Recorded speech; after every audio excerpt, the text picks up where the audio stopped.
Oh, tititigan nyo lang ba yan? Hindi na pa ako nagugutom dito. Sama-sama na tayo.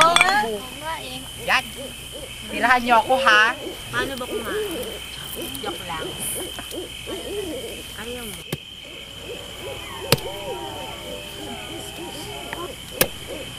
Mig, sali ka na rito. Hindi ako nagugutom. Mama nga. Mamaya. Angel, pilitin mo lang sa pumunta dito. Okay, I will.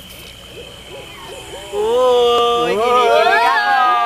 Cheesy. Sasama na yan. Bakit di pagbigyan muli ang ating pagmamahalan?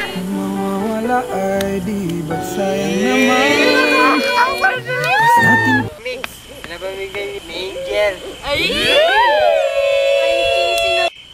Para mas maganda, maglaro na lang tayo ng truth or consequence. Yaya yung bote.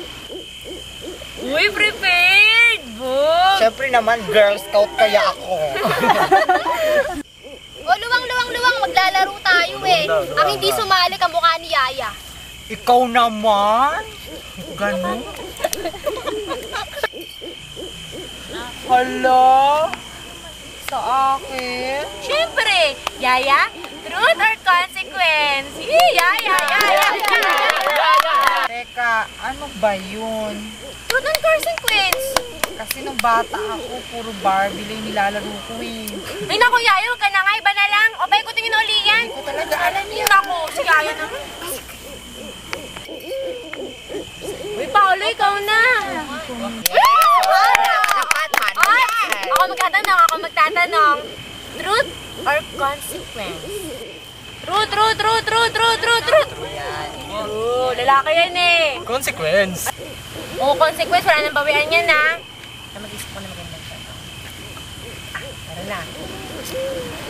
Halikan mo sa grupong ito ang babaeng pinakamamahal mo. Wow! Ako yun, syempre. Nice. Meron ba? Meron yan. Para kaya mo pa. Meron yan. Ako nga yun eh. Si Yaya yun. Ako yun, sir. Bakit di pagbigyan muli ang ating pagmamahalan? Kung mawawala ay di ba't sayang